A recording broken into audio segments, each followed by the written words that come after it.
네, 여러분 안녕하세요. 뉴스입니다. 내 소중한 한 표에 이렇게 역대급으로 뿌듯할 수가 없다. 난 아무것도 한 게 없는데 내 주식 계좌에 돈이 불어나고 있다. 이재명 정부가 들어선 지 8일째 되는 날 우리 시민분들의 반응입니다. 미국의 다우지수가 하락을 했는데도 불구하고 대한민국 코스피 지수는 어제 2,900선을 돌파하고 오늘도 연이어 상승세를 달리며 현재 2,930선을 달리고 있습니다. 이 추세면 한 달 안에 3,000선을 돌파할 것으로 예상이 되는데 당연히 그 이유는 이재명 대통령의 행보 때문입니다. 어제 이재명 대통령이 증권거래소를 방문해 직원들과의 간담회 시간을 가지면서 현장 실무자들로부터 애로사항을 청취하고 꼼꼼하게 메모했습니다. 그리고 이후 4시간 30분 만에 대통령실이 금융당국 관계자들을 소집해 현황 파악에 나섰습니다. 즉 대통령의 문제의식이 금융정책당국의 제도 개선 실행으로 이어지도록 팔빠르게 움직인 것입니다. 회의에 참석했던 한 관계자는 대통령이 방향성을 얘기하셨으니 빨리 그 부분을 얘기해 봐야 한다. 말씀하신 사항을 실현하기 위한 방안을 검토했다라고 설명을 했습니다. 어제 이재명 대통령은 법률 위반 요소가 있으면 제재하고 제도적으로 방치되고 있는 일들은 개선해서라도 못하게 만들어야 한다고 생각한다.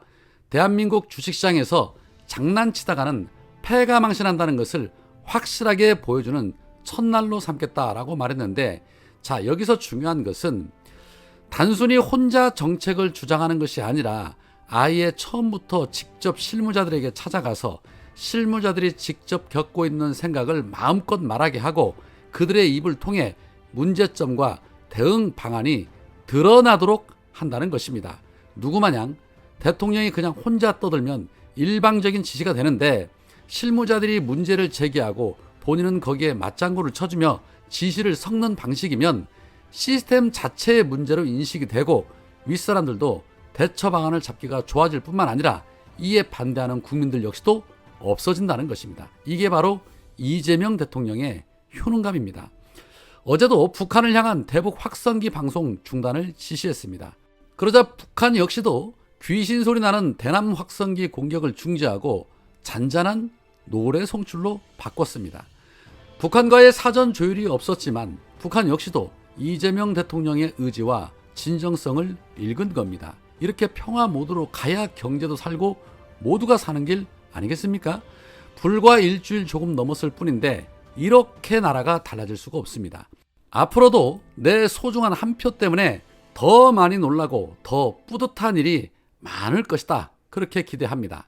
자, 그런 가운데 앞서 이재명 대통령 면전에서 정치 보복 운운하며 3대 특검법에 대해 반대 의견을 피력했던 빵진숙.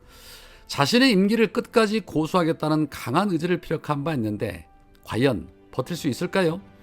어제 최민희 의원이 뉴스 하이킥에서 이진숙은 2가지 이유에서 버티려고 할 것이다. 하나는 윤석열 정권으로부터 방송 장악 미션을 가지고 내려왔는데 제대로 못했기에 저희가 하려는 방송 정상화의 저항을 계속할 것이고, 또 다른 하나는 보수 여전사, 극우 여전사로 자신을 각인시켜 정계로 진출하고 싶어 할 것이다. 그래서 본인은 버티려고 할 것이다. 그러나 아무리 버티려고 해도 방통위 조직이 바뀌면 물러날 수밖에 없는 구조다 라면서 빵진숙의 수명이 얼마 남지 않았다라고 강조했습니다. 그러면서 12일 다른 대통령 재판 중지법 등과 함께 통과시키려 했지만 다른 법안들에 대하여 조금 더 논의하라는 지침이 내려와 방통위 개정안도 수년이 됐다. 여당 새 원내 지도부가 완성된 뒤 다시 절차를 밟아 6월 말쯤 처리할 예정이다 라고 설명을 했습니다. 방통위 설치법 개정안은 과기정통부에 가 있는 방송통신의 융합 및 진흥 업무를 방통위가 맡고 현 상임위원 5인 체제를 9인으로 확대하고 국회 추천 방통위원 3인의 경우 국회가 추천한 날로부터 30일 이내에 임명, 방통위 회의 의사 정족수 3인 이상, 의결 정족수는 출석위원 과반수로 변경하는 내용이 담겨 있습니다. 즉 2인 체제로 지 맘대로 했던 과거와 판이 완전히 달라지는 구조이기 때문에 이진숙이 쪽팔려서 버틸래야 버틸 수 없는 구조라는 것입니다. 빵진숙의 퇴직 선물로 소보루빵 한 박스를 추천하고 싶습니다. 정치를 꿈꾸는 건 자유입니다. 하지만 공적 권력을 이용한 방송 장악 시도, 그 뒷면엔 책임이 따라야 하고, 특히 법카 사용에 대한 수사가 진행이 되고 있는데 이진숙의 결말은 이미 정해졌다고 생각을 합니다. 자, 그런 가운데 오늘 정성호 의원이 김태훈의 정치쇼에 출연을 해서 이상한 말을 했습니다. 진행자가 국힘당 정당 예산 어떻게 생각하느냐라고 묻자, 정당의 목적이나 활동이 민주적 기본 질서에 위배될 때 정부가 제소하는 것이다. 국힘의 설립 목적이나 활동이 그렇게까지 보기는 힘든 거 아니겠냐. 위헌정당 심판은 민주주의를 방어하기 위한 초유의 수단이기 때문에 그런 일은 없을 거라고 보고 있다. 대통령이 당원이었다고 해서 그 정당의 활동이나 목적이 민주주의적 기본 질서에 위배된다, 이렇게 단정할 수 없는 거 아니냐라고 말해 충격을 줬습니다. 정성호의 반응은 뭘까요? 민주당 내에서 이런 국힘 옹호 발언은 처음 나온 것입니다. 국힘은 검찰 쿠데타에 침묵했고 내란 혐의 피해자들을 옹호하며 민주주의를 조롱해 왔습니다. 대통령이 당원이었다는 이유로 위헌이라 단정을 못한다. 윤석열 한 명 때문이 아니죠. 대다수 의원들이 내란에 방조하고 심지어 공범처럼 행동해온 게 문제 아닙니까? 참 납득하기 어려운 발언입니다. 앞서 박홍근 의원은 주권자의 요구에 따라 정당 예산 절차 나서야 한다라고 했고, 서영교 의원도 국민들의 요구가 많다, 의견 듣고 살피겠다라고 말했습니다. 양분남 의원도 특검의 결과 보고 판단해야 라며 신중하되 가능성을 닫지 않았습니다. 그런데 정성호 의원 혼자만 앞장서서 선 긋고 나섰습니다. 그럴 정도는 아니다. 자, 그 말, 과연 민주당이 국민의 분노를 대변하는 태도입니까? 국힘 해산론은 헌법 파괴에 대한 국민의 최소한의 경고입니다. 이걸 덮자는 말은 그들의 죄를 방조하자는 말이나 다름없습니다. 중립의 탈을 쓴 유보적 태도가 결국 누구를 살리는 길인지 정말 정신 차려야 할 것입니다. 그리고 이준석의 제명도 신중해야 한다라고 말하던데 이낙연의 엄중이 정성으로 옮겨간 것인가, 정말 실망스럽습니다. 자, 그리고 끝으로 지난 1년 동안 법사위원장직을 아주 훌륭하게 잘 맡아왔던 정청래 의원, 오늘 법사위원장직을 사퇴한다고 밝혔습니다.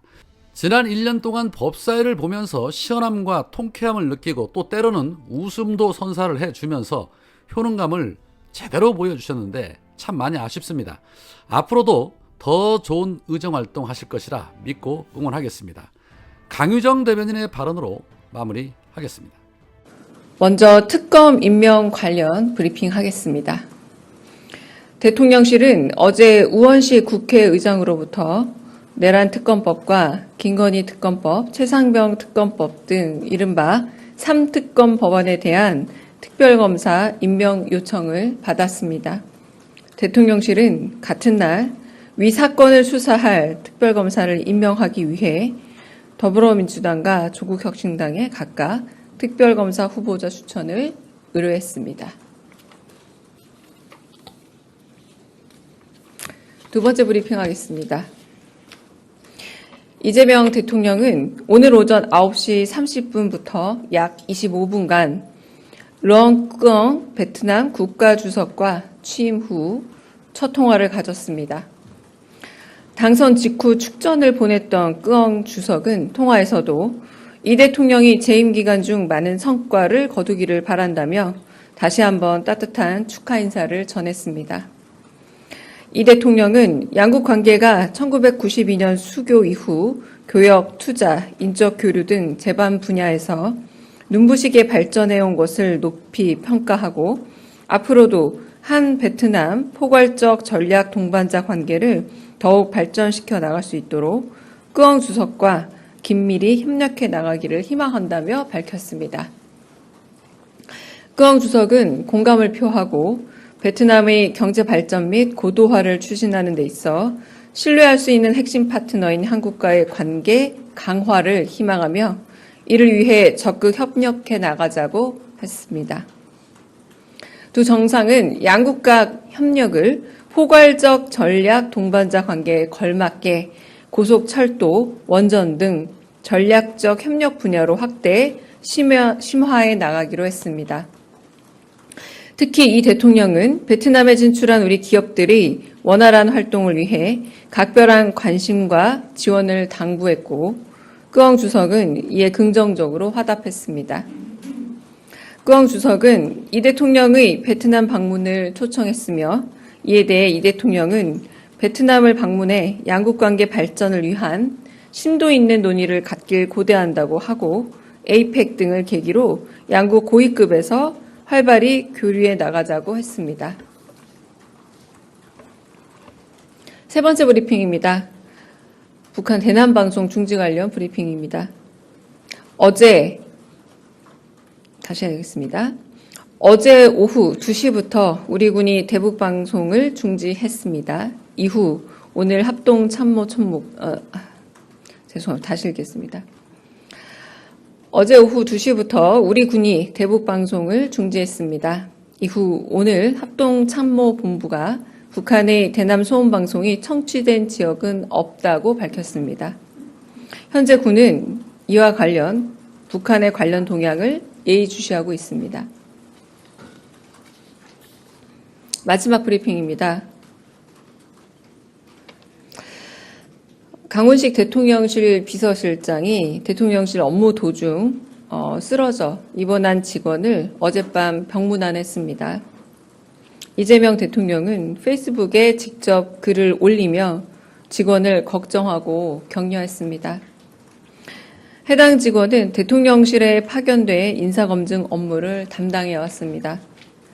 인수위 없이 출범한 새 정부에서 인사검증을 할 인력과 시간이 현실적으로 매우 부족한 상황이지만 대통령실 직원들은 맡은 바 소임을 다하고 최적의 인재를 찾기 위한 최선의 노력을 다하겠습니다.